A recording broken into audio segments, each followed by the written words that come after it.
الرحمن الرحیم الحمد للہ رب العالمین والصلاة والسلام على اشرف الانبیاء والمرسلین نبینا محمد وعلى آلہ وصحبہ اجمعین اما بعد السلام علیکم ورحمۃ اللہ وبرکاتہ۔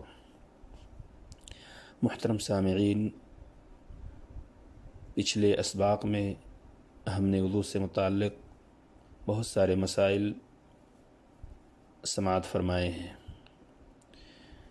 اور یہ چیز ہم سے اور آپ سے ڈھکی چھپی نہیں ہے کہ بلا وضو نماز نہیں ہوگی، اور وضو بھی اس وقت تک مکمل نہیں ہوگا جب تک وضو کے سارے اعضاء مکمل طور پہ صحیح ڈھنگ سے نہ دھل لیے جائیں۔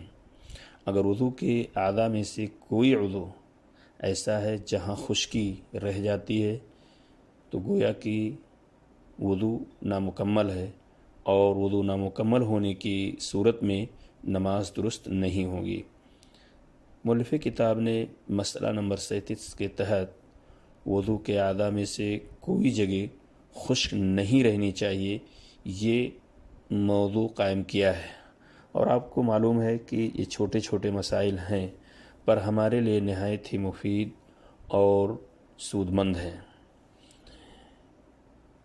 اگر اعضائے وضو میں سے کوئی عضو خشک رہ جاتا ہے تو وضو نامکمل، اور یہ چیز عمومی طور پہ دیکھنے میں آتی ہے کہ ہمارے بہت سارے بھائی ایسے ہیں جو اس چیز پر توجہ مرکوز نہیں کرتے ہیں، اور جس کی بنا پر وضو کے بعد اعضاء خشک رہتے ہیں، اور وہ صرف اور صرف لاپرواہی کی بنیاد پر۔ اور اسی لیے اللہ کے رسول صلی اللہ علیہ وسلم کی ایک حدیث صاحب کتاب نے اس کے دلیل کے طور اس مسئلے کے دلیل کے طور پر پیش کی ہے، اور وہ حدیث مروی ہے انس رضی اللہ تعالی عنہ سے۔ حدیث اس طرح ہے: عن انس رضی اللہ عنہ قال رأى النبي صلی اللہ علیہ وسلم رجلا وفي قدمه مثل الظفر لم يصبه الماء فقال ارجع فأحسن وضوءك، رواہ ابو داود والنسائی۔ حضرت انس رضی اللہ تعالیٰ عنہ فرماتے ہیں، میں نے نبی اکرم صلی اللہ علیہ وسلم نبی اکرم صلی اللہ علیہ وسلم نے ایک آدمی کو دیکھا۔ حضرت انس رضی اللہ تعالیٰ عنہ فرماتے ہیں کہ نبی اکرم صلی اللہ علیہ وسلم نے ایک آدمی کو دیکھا۔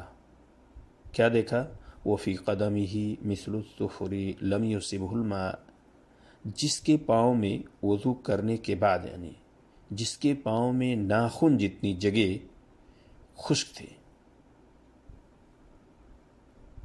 وہ وضو کر چکے تھے لیکن تھوڑی سی جگہ پاؤں میں ایسی تھی جو بالکل تھوڑی سے ناخن کے برابر کی جگہ وہاں پانی نہیں پہنچا تھا، وہ جگہ خشک تھی۔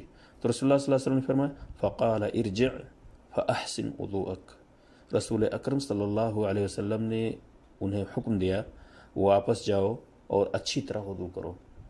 یہ روایت ابو داود اور نسائی کے اندر موجود ہے۔